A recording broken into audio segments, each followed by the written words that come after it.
بسم اللہ الرحمن الرحیم الحمد للہ وکفیٰ وسلام علی عبادہ الذین اصطفیٰ اما بعد۔ سلسلہ دروس قرآن 25ویں پارے کے مضامین کا خلاصہ بیان کیا جاتا ہے۔ 25واں پارہ مشتمل ہے سورہ شورى، سورہ زخرف، سورہ دخان اور سورہ جاثیہ پر۔ 25ویں پارے کا جو پہلا رکوع ہے یہ سورہ حامیم سجدہ کا ہی بقیہ حصہ ہے، جو کہ کل کے درس میں بیان کر دیا گیا تھا۔ تو آج کے درس کا آغاز سورہ شورى سے کرتے ہیں۔ سورہ شورى اس کی آیات 53 اور 5 رکوع ہیں۔ اس کے پہلے رکوع کے اندر اور اس سورت کے بالکل آغاز میں اللہ تعالیٰ یہاں پر ختم نبوت کی دلیل ذکر کر رہے ہیں۔ اس بات کی دلیل ہے اس آیت کے اندر کہ آپ صلی اللہ علیہ وسلم اللہ تعالیٰ کے آخری پیغمبر ہیں۔ اللہ تعالیٰ فرماتے ہیں كَذَلِكَ يُوحِي إِلَيْكَ وَإِلَى الَّذِينَ مِن قَبْلِكَ اللَّهُ الْعَزِيزُ الْحَكِيمُ۔ اسی طرح جو ہے اللہ تعالیٰ وحی بھیجتے ہیں آپ کی طرف اور ان لوگوں کی طرف جو آپ سے پہلے گزرے۔ تو معلوم یہ ہوا کہ آپ صلی اللہ علیہ وسلم وہ اللہ تعالیٰ کی طرف سے آخری بھیجے ہوئے رسول ہیں۔ آپ صلی اللہ علیہ وسلم کے بعد کسی کو نبوت نہیں دی جائے گی، وگرنہ یہاں پر من بعدک کے بھی الفاظ ہوتے ہیں۔ اس کے بعد اللہ تعالیٰ فرماتے ہیں کہ ہم نے یہ قرآن آپ کی طرف اتارا تاکہ آپ مکہ والوں کو اور اس کے ارد گرد جو لوگ رہنے والے ہیں، تو ومن حولہ سے مراد تمام انسان، کہ آپ ان لوگوں کو ڈرائیں، اور ڈرائیں کس سے؟ قیامت کے دن سے، لا ریب فیہ، کہ جس کے وقوع کے اندر کوئی شک نہیں۔ تو قیامت کا دن جب ہوگا تو اس وقت لوگوں کے دو گروہ ہو جائیں گے۔ ایک گروہ تو وہ ہوگا فریق فی الجنہ و فریق فی السعیر، ایک گروہ جنت میں ہوگا اور دوسرا گروہ جو ہے وہ جہنم میں ہوگا۔ دوسرے رکوع کے آغاز میں اللہ تعالیٰ فرماتے ہیں فاطر السماوات والارض، کہ اللہ تعالیٰ ہی کی ذات ہے جو پیدا کرنے والی ہے آسمانوں کو اور زمین کو، اور اس کے مثل جو ہے وہ کوئی شے نہیں۔ اللہ تعالیٰ جو ہے وہ کسی بھی قسم کی نظیر سے، کسی بھی مثال سے جو ہے وہ پاک اور منزہ ہے، اور وہ سننے والے، دیکھنے والے۔ اور اللہ تعالیٰ اس کے بعد فرماتے ہیں کہ وہ لوگ جو گمراہی میں بھٹکے ہوئے ہیں ان کے اوپر جو ہے یہ دین کی دعوت جو ہے وہ سخت گزرتی ہے، گراں گزرتی ہے۔ اس کے بعد یہاں پر چند کلمات ذکر کیے جا رہے ہیں کہ اللہ تعالیٰ فرماتے ہیں فَادْعُوا، کہ اے پیغمبر آپ لوگوں کو دعوت دیتے رہیے، وَاسْتَقِمْ كَمَا أُمِرْتَ، اور جیسا کہ آپ کو حکم دیا گیا آپ استقامت اختیار کیجیے، یعنی اپنے ایمان پر، اور یہ جو آپ کا فریضہ ہے، فریضہ تبلیغ، اس پر قائم رہیں۔ وَلَا تَتَّبِعْ أَهْوَاءَهُمْ، اور ان کی خواہشات کی پیروی نہ کیجیے، اور کہہ دیجئے آمنت بما انزل اللہ من کتاب، میں ایمان لایا اس پر جو اللہ تعالیٰ نے اتارا کتاب میں سے، وَأُمِرْتُ لِأَعْدِلَ بَيْنَكُمْ، اور مجھے حکم دیا گیا کہ میں تمہارے درمیان عدل کروں۔ عدل کہتے ہیں کہ ہر چیز کو اس کی جگہ پر رکھنا۔ اللہ ربنا و ربکم، اللہ تعالیٰ ہی ہمارے پروردگار ہیں اور وہی تمہارے پروردگار ہیں۔ لنا اعمالنا ولکم اعمالکم، ہمارے لیے ہمارے اعمال، یعنی ان کا ثمرہ ہمیں ملے گا، وَلَكُمْ أَعْمَالُكُمْ، اور تمہیں تمہارے اعمال کا ثمرہ اور نتیجہ ملے گا۔ اور اللہ یجمع بیننا و بینکم، اللہ تعالیٰ ہی جمع کریں گے ہمارے درمیان اور تمہارے درمیان، وَإِلَيْهِ الْمَصِيرُ، اور اسی کی طرف جو ہے وہ لوٹنا ہے۔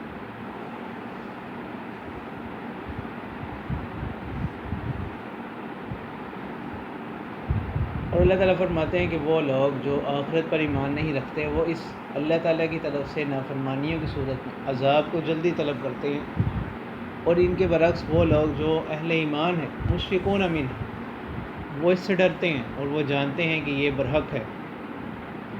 اور اللہ تعالیٰ فرماتے ہیں کہ وہ لوگ جو قیامت سے متعلق جھگڑا کرتے ہیں وہ بڑی گمراہی میں مبتلا ہیں۔ تیسرے رکوع کے آغاز میں اللہ تعالیٰ فرماتے ہیں، ایک اصول بیان کیا جا رہا ہے کہ جو کوئی اپنے عمل کا بدلہ دنیا میں چاہے گا، اس کو ہم دنیا میں اس کی کھیتی میں، اس کے عمل میں اضافہ کر دیں، اور جو آخرت کا طلبگار ہوگا اس کو اس کا حصہ جو ہے وہ آخرت میں ہم زیادہ کر کے دیں گے۔ چوتھے رکوع کے اندر ایک اصول بیان کیا جا رہا ہے، اللہ تعالیٰ فرماتے ہیں کہ وما اصابکم من مصیبت فبما کسبت ایدیکم ویعفو عن کثیر،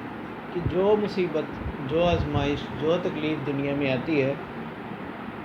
اس کے پیچھے کہیں نہ کہیں جو ہے انسانی اعمال کا عمل دخل ہوتا ہے، انسان کے اعمال ہی ہوتے ہیں، اور پھر اللہ تعالیٰ کی طرف سے یہ رحمت ہے اور یہ اللہ تعالیٰ کی شفقت ہے اپنے بندوں پر، ویعفو عن کثیر۔ اللہ تعالیٰ فرماتے ہیں کہ بہت سی ایسی بدعمالیاں ہیں، ایسے گناہ ہیں کہ اللہ تعالیٰ ان کو تو ویسے ہی معاف فرما دیتے ہیں، ان پر کوئی پکڑ نہیں آتی۔ تو دنیا کے اندر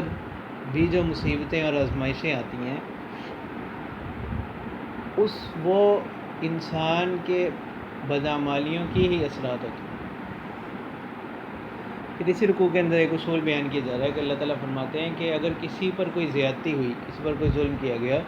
تو وہ اسی قدر اس کو بدلہ لینے کا حق حاصل ہے، لیکن جو لوگ معاف کر دیں، اپنے اوپر کیے گئے ظلم کا بدلہ لا لیں، ان کے لیے بڑا اجر ہے۔ پانچویں رکوع کے آغاز میں اللہ تعالیٰ فرماتے ہیں کہ استجیبوا لربکم، کہ اللہ تعالیٰ کی یہ جو دعوت تم تک پہنچتی ہے اس پر پہلے ایمان لے آؤ، اس سے پہلے کہ ایک ایسا دن آ جائے کہ اس دن لوٹنا نہیں ہوگا، اور اس دن جو ہے تمہارے لیے کوئی پناہ گاہ نہیں ہوگا، اس دن کوئی لوٹنا بھی نہیں ہوگا اور تمہارے لیے کوئی پناہ گاہ نہیں ہوگی۔ اس کے بعد اللہ تعالیٰ فرماتے ہیں کہ جتنی بھی مخلوقات ہیں اللہ تعالیٰ ہی کے لیے سلطنت اور بادشاہت ہے آسمان و زمین کی۔ اللہ تعالیٰ جس کو جو چاہتے ہیں عطا کرتے ہیں، جس کو اللہ تعالیٰ چاہتے ہیں بیٹیاں عطا کرتے ہیں، اور جس کو اللہ تعالیٰ چاہتے ہیں بیٹے عطا کرتے ہیں، اور جس کو اللہ تعالیٰ چاہتے ہیں دونوں عطا کرتے ہیں، اور جس کو اللہ تعالیٰ چاہتے ہیں اس کو اولاد سے محروم رکھتے ہیں، اور اللہ تعالیٰ ہی ہر چیز کا علم رکھنے والے ہیں، ہر چیز پر قدرت رکھنے والے ہیں۔ پھر اس کے بعد وحی کی اقسام کو بیان کیا جا رہا ہے کہ اللہ تعالیٰ فرماتے ہیں کہ اللہ تعالیٰ وحی جو ہے وہ 3 طریقوں پر بھیجتے ہیں، تو کسی کے ساتھ براہ راست کلام کیا جاتا ہے، او من وراء حجاب، یا پردے کے پیچھے سے کلام کیا جاتا ہے، یا اللہ تعالیٰ کسی اپنے فرشتے کو بھیجتے ہیں، وہ فرشتہ جو ہے اللہ تعالیٰ کا جو بھی حکم ہوتا ہے اس کو لے کر آتا ہے۔ اور آخر صورت میں اللہ تعالیٰ فرما رہے ہیں کہ آپ ان لوگوں کو راہ دکھاتے ہیں، ان کی رہنمائی کرتے ہیں صراط مستقیم کی طرف۔ اور صراط مستقیم کیا چیز ہے؟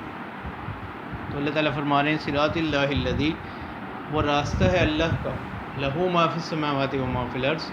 اسی کے لیے جو کچھ آسمانوں میں ہے اور جو کچھ زمین میں۔ الا الی اللہ تصیر الامور، اور خبردار آگاہ رہو اللہ تعالیٰ ہی کی طرف لوٹتے ہیں معاملات۔ سورہ زخرف اس پارے کی دوسری صورت ہے اور اس میں 83 آیات اور 7 رکوع ہیں، اور اس پارے کے چھٹے رکوع کا آغاز یہاں سے ہوتا ہے۔ تو اللہ تعالیٰ اس صورت کے آغاز میں فرماتے ہیں، کتاب کی عظمت کو بیان کیا جا رہا ہے، اور اللہ تعالیٰ فرماتے ہیں کہ رسولوں کو جھٹلانے والوں کو ہم نے ہلاک کیا، تباہ کیا۔ اس کے بعد جو ہے اس کے اندر دلائل قدرت کا بیان ہے کہ اللہ تعالیٰ نے اس کائنات کا جو نظام ہے اس کو کس طرح سے بنایا۔ 7ویں رکوع میں اللہ تعالیٰ فرما رہے ہیں کہ مشرکین کے قول کی تردید کی جا رہی ہے کہ مشرکین یہ کہتے تھے کہ فرشتے اللہ تعالیٰ کی بیٹیاں ہیں۔ تو اللہ تعالیٰ فرماتے ہیں کہ بیٹیاں جن کو خود یہ معیوب سمجھتے ہیں، ایک عیب کی چیز سمجھتے ہیں، ان کو تو یہ اللہ کے لیے ثابت کرتے ہیں، اور اپنے لیے انہوں نے بیٹے پسند کر لی، تو یہ تو ان کی عجیب تقسیم ہے۔ حالانکہ اللہ تعالیٰ فرماتے ہیں کہ جس چیز کی یہ رحمان کے لیے مثال بیان کر رہے ہیں، یعنی فرشتوں کو بیٹیاں قرار دے رہے ہیں، کہ جب ان میں سے کسی کو اس کی خوشخبری سنائی جاتی ہے تو اس کا چہرہ جو ہے نا وہ سیاہ ہو جاتا ہے اور وہ دل ہی دل میں گھٹنا شروع ہو جاتا ہے۔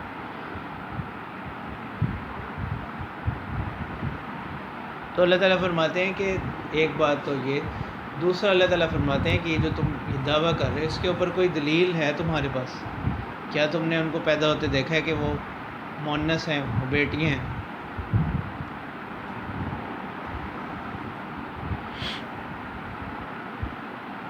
اس کے بعد اللہ تعالیٰ فرماتے ہیں کہ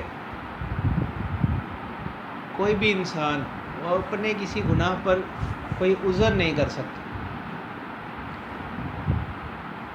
اللہ تعالیٰ کی مشیت کو، اللہ تعالیٰ کی تقدیر کو اس پر عذر نہیں بنا سکتا۔ تو اللہ تعالیٰ فرماتے ہیں کہ وہ کہتے ہیں لو شاء الرحمن ما عبدناہم ما لہم بذلک من علم، اگر اللہ تعالیٰ چاہتے تو ہم ان کی پرستش نہ کرتے، ہمیں تو اس کے بارے میں کوئی علم نہیں تھا۔ اللہ تعالیٰ فرماتے ہیں کہ انہم الا یخرصون، کہ یہ سب جانتے ہیں، یہ صرف اب اٹکل لگا رہے ہیں، اندازے لگاتے ہیں، بس ادھر ادھر کی مارتے ہیں۔ 8ویں رکوع کے آغاز میں حضرت ابراہیم علیہ السلام کا قصہ ذکر کیا جا رہا ہے، اس کے بعد مشرکین کا ایک اعتراض ذکر کیا جا رہا ہے کہ وہ کہتے تھے کہ اگر اللہ تعالیٰ نے پیغمبر ہی بنانا تھا کسی شخص کو تو کسی قبیلے کے سردار کو کیوں نہیں بنایا؟ تو اللہ تعالیٰ اس کا جواب دے رہے ہیں کہ نبوت اور رسالت جو ہے یہ در حقیقت اللہ تعالیٰ کی رحمت ہے، اور اللہ تعالیٰ اس کو جہاں چاہیں اتاریں، اس میں کوئی بھی اللہ تعالیٰ کو پابند نہیں کر سکتا۔ اللہ تعالیٰ فرماتے ہیں اہم یقسمون رحمت ربی، کیا یہ رب کی رحمت کو بھی تقسیم کرنے لگے ہیں؟ حالانکہ اللہ تعالیٰ یہاں پر ایک اصول ذکر فرما رہے ہیں کہ ہم نے تو معیشت کے جو اسباب ہیں، زندگی گزارنے کے جو اسباب ہیں، وہ بھی ان کے درمیان اس طرح سے تقسیم کیے ہیں کہ ہم نے بعض کو بعض پر فوقیت دی،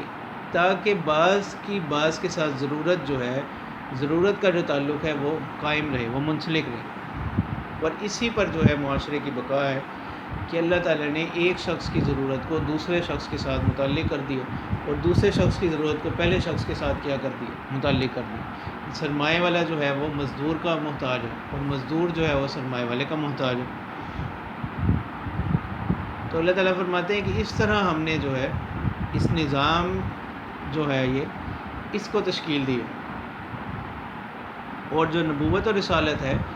وہ تو ان سے کئی گنا بڑھ کے، اور اس میں حکمت یہی ہے کہ جو معیشت کے اسباب میں درجات کا جو تفاوت آتا ہے، اس میں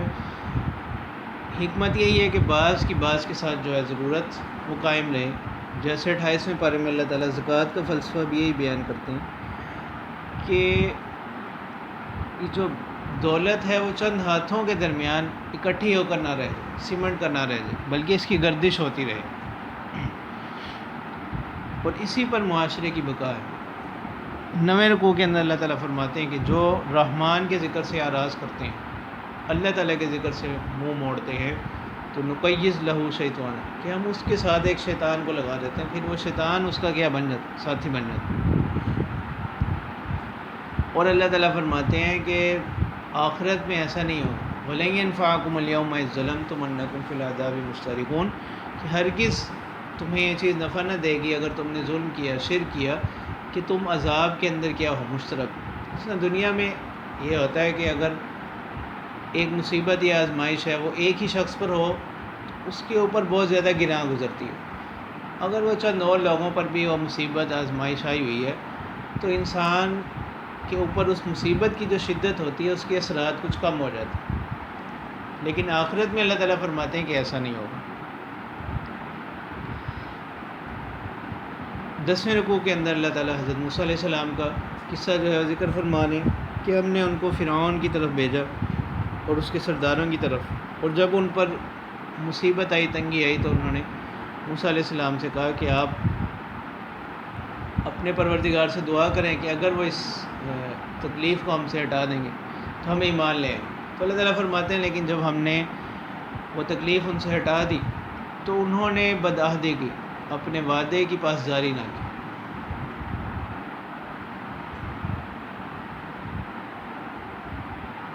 اسی طرح جو ہے 11ویں رکوع کے اندر اللہ تعالیٰ حضرت عیسیٰ علیہ السلام کا تذکرہ فرما رہے ہیں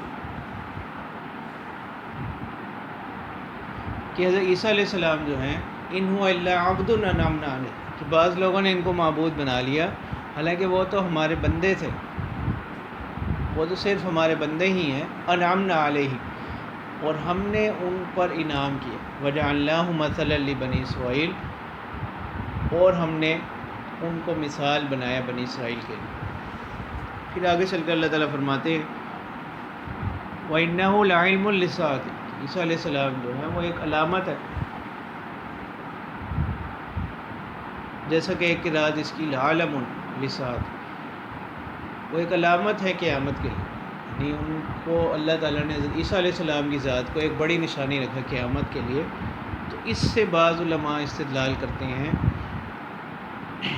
حضرت عیسیٰ علیہ السلام کے دوبارہ نزول، جیسے کہ بہت سی احادیث اس پر دلالت کرتی ہیں۔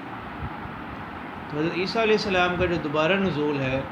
جیسا کہ اہل اسلام کا عقیدہ ہے کہ حضرت عیسیٰ علیہ السلام نے وفات نہیں پائی، جس وقت کہ یہود نے ان کو قتل کرنے کی سازش کی تو اللہ تعالیٰ نے ان کو بحفاظت زندہ آسمانوں پر اٹھا لیا، اور انہی میں سے ایک شخص کی شبیہ پر ان کی شبیہ ڈال دی گئی۔ اہل اسلام کا یہی عقیدہ ہے کہ حضرت عیسیٰ علیہ السلام زندہ آسمانوں پر اٹھائے گئے اور قرب قیامت میں ان کا دوبارہ نزول ہوگا، اور اس کے دوبارہ نزول کی بھی جو علامات ہیں، جو احادیث کی تعلیمات ہیں، وہ بڑی صراحت اور وضاحت کے ساتھ سرکار دو عالم صلی اللہ علیہ وسلم نے بیان فرما دی کہ اس میں بھی اب کسی بھی قسم کے کسی شک و شبہ کی گنجائش نہیں۔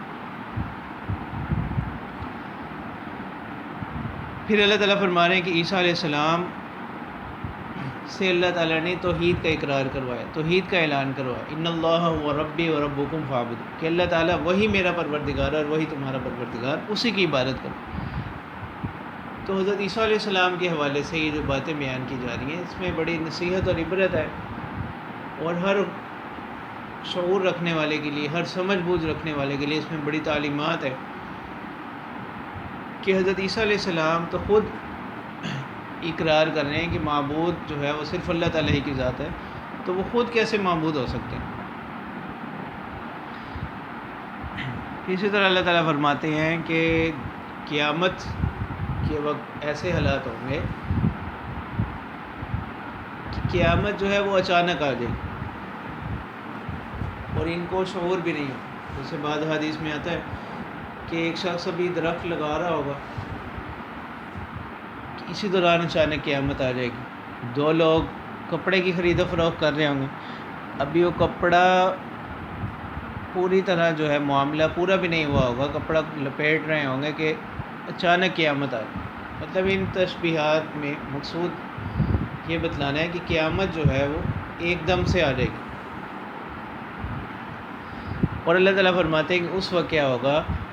کہ دنیا کے اندر جو ایک دوسرے کے دوست ہیں وہ ایک دوسرے کے دشمن بن جائیں گے، الا المتقین، مگر پرہیزگار لوگ، یعنی یہ ایسا نہیں کریں گے، ورنہ قیامت کے وقت جو ہے وہ دوست کے دشمن ہوں گے، یعنی جن کی دوستی جو ہے صرف دنیاوی اغراض و مقاصد کے لیے تھی تو وہ ایک دوسرے کے دشمن ہو جائیں گے۔ جیسے 19ویں پارے میں بھی اس کے شروع میں بیان کیا گیا، یا ویلتی لیتنی لم اتخذ فلانا خلیلا، کہ کاش، پھر انسان حسرت کرے گا کہ کاش میں فلاں شخص کو دوست نہ بناتا۔ 12ویں رکوع میں اللہ تعالیٰ فرمانے کہ جب قیامت قائم ہوگی تو نیک لوگوں پر تو کوئی خوف نہ ہوگا اور وہ اچھے ٹھکانے میں ہوں گے، اور جن لوگوں نے بدعمالیاں کی وہ ان کا جو انجام ہے وہ برا ہو۔ اور اسی طرح اللہ تعالیٰ فرماتے ہیں کہ اصل جو اللہ تعالیٰ کی ذات ہے وہ وحدہ لا شریک ہے، اور ہر قسم کے شرک سے اللہ تعالیٰ کی ذات جو ہے منزہ اور پاک ہے، اور وہی ذات ہے جو معبود ہے آسمانوں میں بھی اور زمین میں بھی، اور وہ بڑی بابرکت ذات ہے۔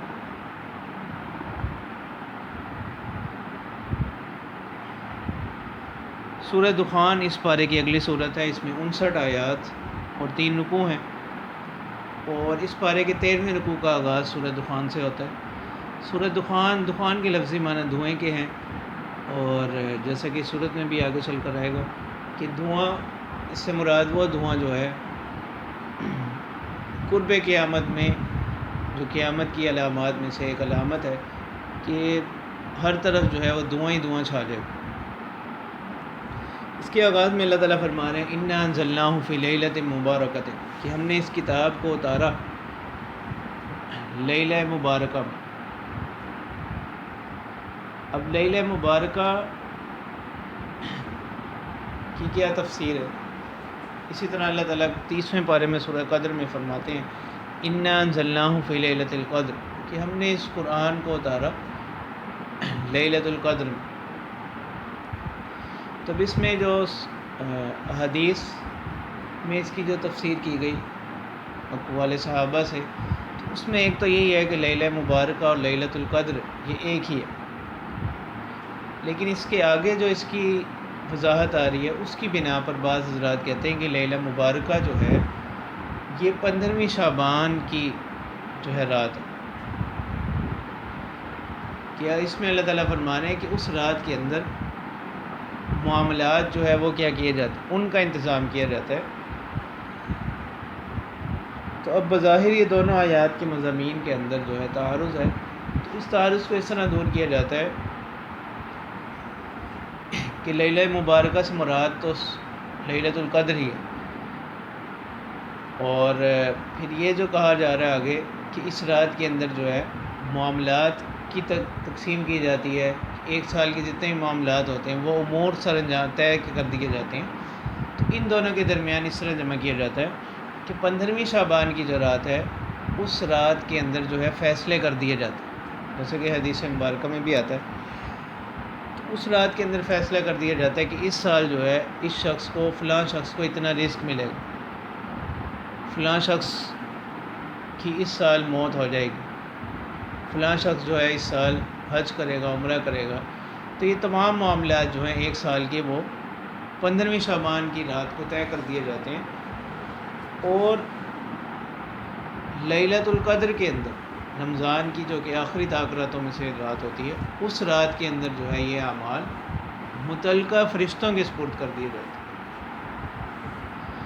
یعنی ان کا فیصلہ جو ہے وہ نصف شعبان کی رات کو ہو جاتا ہے، اور یہ متعلقہ فرشتوں کے سپرد کیے جاتے ہیں لیلۃ القدر کے اندر۔ تو اس طرح جو ہے یہ بظاہر جو ایک تعارض محسوس ہوتا ہے، اس طرح سے اس کو اس توجیہ کے ساتھ، اس جواب کے ساتھ اس کو دور کیا جاتا ہے۔ اس کے بعد اللہ تعالیٰ فرما رہے ہیں کہ ہم نے موسیٰ علیہ السلام کو فرعون کی طرف بھیجا، اور موسیٰ علیہ السلام نے ان سے کہا کہ بنی اسرائیل کو میرے حوالے کر، لیکن ان لوگوں نے انکار کیا، تو اللہ تعالیٰ فرماتے ہیں کہ ہم نے موسیٰ علیہ السلام کو حکم دیا کہ آپ بنی اسرائیل کو لے کر رات کے وقت نکلیں، آپ کو پیچھا کیا جائے گا۔ تو جس وقت حضرت موسیٰ علیہ السلام رات کے وقت میں ان کو لے کر نکلے تو فرعون کے لشکر نے ان کا پیچھا کیا، تو اللہ تعالیٰ فرماتے ہیں کہ ہم نے اس کے لشکر کو غرق کر دیا، اور موسیٰ علیہ السلام کو ہم نے نجات عطا کی، نجات دلائی، بنی اسرائیل کو ہم نے فرعونیوں سے نجات دلائی۔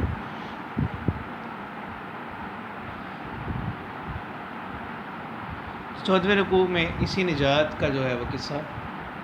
وہ بیان کیا جا رہا ہے، اور اسی رکوع کے اندر اللہ تعالیٰ فرما رہے ہیں مشرکین کو نصیحت کرتے ہوئے کہ کیا یہ لوگ بہتر ہیں ام قوم تبع والذین من قبلہم، یا قوم تبع اور وہ لوگ جو ان سے پہلے گزرے، کہ ہم نے ان کو بھی ہلاک کیا، وہ مجرم لوگ تھے۔ تو قوم تبع جو ہے یہ یمن کے بادشاہوں کو کہا جاتا ہے، ان کا لقب تھا۔ تو اللہ تعالیٰ فرماتے ہیں کہ یہ وہ جگہیں ہیں جہاں سے مشرکین کا گزر ہوتا رہتا ہے، ان کا آنا جانا رہتا ہے، ان کو ان لوگوں کے حالات معلوم ہیں۔ تو ہم نے ان سے پہلے بھی بہت سے لوگوں کو جو مجرمین تھے، ہم نے اسی طرح ان کو ہلاک کیا نافرمانیوں کی صورت میں۔ تو اسی طرح جو ہے اگر یہ بھی اپنی اسی روش پر قائم رہے تو ہماری ہلاکت اور ہمارا عذاب ان لوگوں پر بھی آئے گا۔ ہاں وہ لوگ جن پر اللہ تعالیٰ کی طرف سے رحم ہو وہ اس سے محفوظ رہیں گے۔ 15ویں رکوع کے اندر اللہ تعالیٰ جہنمیوں کے انجام کو ذکر کر رہے ہیں کہ ان کو جو ہے زقوم کا درخت کھانا پڑے گا، جو کہ انتہائی بدبودار ہوگا، اور ان کو کھولتا ہوا پانی پلایا جائے گا۔ اور متقین جو نیک لوگ ہوں گے وہ فی مقام امین، امن والے ٹھکانوں میں ہوں گے، باغات کے اندر اور چشموں کے اندر ہوں گے، اور ان کو ریشم کے لباس پہنائے جائیں گے، ریشم کا لباس وہ پہنیں گے۔ تو سوال یہ ذہن میں آتا ہے کہ احادیث میں تو سرکار دو عالم صلی اللہ علیہ وسلم نے فرمایا کہ اللہ تعالیٰ نے ریشم اور سونے کو مردوں کے اوپر جو ہے وہ حرام قرار دیا۔ تو یہاں اللہ تعالیٰ فرمانے کہ جنتی جو لباس پہنیں گے وہ ریشم کا ہوگا۔ اس کا جواب یہ ہے کہ ریشم اور سونا جو مردوں کے اوپر حرام ہے وہ اس دنیا، اس جہان کے اندر، اور یہ جو بات ہو رہی ہے جنت کی، یہ ایک دوسرا جہان ہے۔ تو ہر جگہ کا جو ہے عرف کے اعتبار سے اس کے احکام مختلف ہوتے ہیں۔ تو اللہ تعالیٰ فرماتے ہیں فضل من ربک، یہ آپ کے رب کی طرف سے فضل ہے، مہربانی ہے۔ پھر اللہ تعالیٰ فرماتے ہیں کہ اے پیغمبر، ہم نے اس قرآن کو آسان کر دیا آپ کی زبان پر، تاکہ لوگ اس سے نصیحت حاصل کریں، لوگ اس سے عبرت حاصل کریں، اور جو لوگ آپ کی تعلیمات پر ایمان نہیں لاتے، آپ کا مذاق اڑا رہے ہیں، اللہ تعالیٰ کی آیات کا مذاق اڑاتے ہیں، تکذیب کرتے ہیں، تو آپ اس پر غمزدہ نہ ہوں۔ فرتقب، آپ انتظار کرتے رہیں، انہم مرتقبون، وہ بھی کیا کر رہے ہیں؟ انتظار کر رہے ہیں۔ تو ان قریب ان کو جو ہے اپنی اس بدعمالیوں کی حقیقت ان کے سامنے آ جائے گی۔ سورۃ جاثیہ وہ اس پارے کی جو ہے آخری صورت ہے، اس کے اندر 37 آیات اور 4 رکوع ہیں۔ تو اس کے آغاز میں جو ہے اللہ تعالیٰ کتاب اللہ کا ذکر فرما رہے ہیں اور اپنے دلائل قدرت کو بیان فرما رہے ہیں کہ اللہ تعالیٰ فرماتے ہیں کہ زمین و آسمان کی تخلیق ہے، دن رات کا آنا جانا ہے، ان کے اندر ہم نے نشانیاں رکھی ہیں غور و فکر کرنے والوں کے لیے۔ اس طرح اللہ تعالیٰ اس میں فرماتے ہیں کہ ہلاکت ہے ہر باتیں بنانے والے کے لیے اور گنہگار کے لیے، کہ جس وقت اس کے سامنے جو ہے اللہ کی آیات تلاوت کی جاتی ہے، وہ ان کو سنتا ہے، پھر وہ پیٹھ پھیر لیتا ہے تکبر کرتے ہوئے، گویا کہ اس نے سنا ہی نہیں، گویا کہ اس کے کانوں میں کوئی بوجھ ہے۔ ایسے لوگوں کو اللہ تعالیٰ فرما رہے ہیں کہ بشارت سنا دیجیے ایک دردناک عذاب کی، کہ جو اللہ تعالیٰ کی آیات کے ساتھ تکبر کا معاملہ رکھتے ہیں، اعراض کا معاملہ رکھتے ہیں۔ 70ویں رکوع کے اندر اللہ تعالیٰ بیان فرما رہے ہیں کہ اللہ تعالیٰ کا ایک بڑا انعام جو ہے اپنے بندوں پر یہ ہے کہ اللہ تعالیٰ نے اس کائنات کی جو اشیاء ہیں ان کو انسان کے تابع کر دیا، انسان کا خدمت گار بنا دیا، وگرنہ انسان اگر خود سے ان کو تابع کرنا چاہتا تو وہ نہ کر سکتا تھا۔ تو اللہ تعالیٰ ہی کا انعام ہے کہ اللہ تعالیٰ نے ان چیزوں کو انسان کا خدمت گار بنا دیا۔ تو اب انسان کو چاہیے کہ وہ کیا کرے؟ اللہ تعالیٰ کے بتلائے ہوئے راستے پر چلے، اللہ تعالیٰ کی بتلائی ہوئی تعلیمات پر عمل پیرا ہو۔ پھر اس کے بعد اللہ تعالیٰ فرماتے ہیں کہ وہ لوگ جو اللہ پر ایمان لانے والے ہیں اور جو اللہ پر ایمان لانے والے نہیں ہیں، یہ دونوں برابر نہیں ہو سکتے۔ 18ویں رکوع کے اندر اللہ تعالیٰ فرماتے ہیں کہ وہ لوگ جنہوں نے اپنی خواہشات ہی کو اپنا معبود بنا لیا، کہ جیسا ان کی خواہش نے کہا انہوں نے ویسا ہی کیا، گویا کہ اپنی خواہشات کو اپنا معبود بنا لیا، اللہ تعالیٰ کی تعلیمات کو چھوڑ دیا، اس کے پیغمبر صلی اللہ علیہ وسلم کی ہدایات سے منہ موڑ لیا، ایسے لوگ جو ہے ان کا انجام برا ہو۔ تو اللہ تعالیٰ فرماتے ہیں وَخَتَمَ عَلَىٰ سَمْعِهِ وَقَلْبِهِ وَجَعَلَ عَلَىٰ بَصَرِهِ غِشَاوَةً، کہ اللہ تعالیٰ نے مہر لگا دی ان کی سماعتوں پر، ان کے دلوں پر، اور ان کی آنکھوں کے سامنے پردہ ہے۔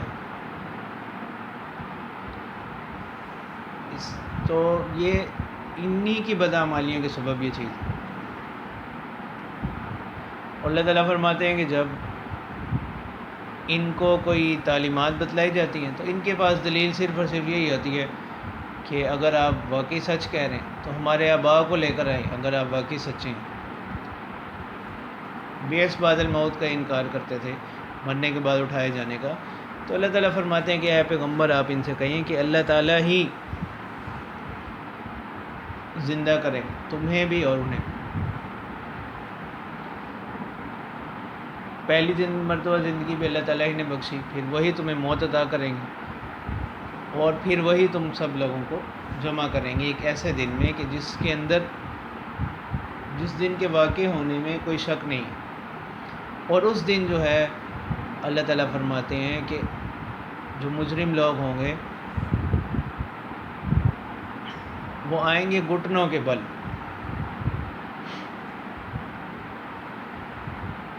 اور اللہ تعالیٰ فرماتے ہیں کہ الیوم تجزون ما کنتم تعملون، آج کے دن جو ہے وہ تمہیں بدلہ دیا جائے گا جو تم کیا کرتے تھے. اور اب اللہ تعالیٰ فرماتے ہیں کہ جو ایمان والے لوگ ہیں ان کو اللہ تعالیٰ جنت میں داخل کریں گے، اور جو کفار ہیں ان سے اللہ تعالیٰ کہیں گے افلم تکن آیاتی تتلی علیکم، کیا نہیں تھی میری آیات کی جو تمہارے سامنے تلاوت کی جاتی تھی تو تم ان سے تکبر کرتے تھے، اعراض کیا کرتے تھے. تو اسی تکبر اور اعراض کی سزا جو ہے وہ آج کے دن تمہیں ملے گی. اس صورت کے آخر میں 19ویں رکوع کے آخر میں اللہ تعالیٰ فرمانے کہ تمام تعریف کی لائق جو ذات ہے وہ اللہ تعالیٰ ہی کی ذات ہے، اور بڑائی جو ہے، کبریائی بڑائی جتنی بھی ہے وہ ساری کی ساری اللہ تعالیٰ ہی کی ذات کے لیے ہے، اور کسی کو تکبر زیب نہیں دیتا. تو کبریائی اور بڑائی وہ ساری کی ساری اللہ تعالیٰ ہی کی ذات کے لیے، اور وہی زبردست حکمت والے ہیں. اسی پر جو ہے اس پارے کے مضامین کا اختتام ہوتا ہے. وآخر دعوانا ان الحمد للہ رب العالمین.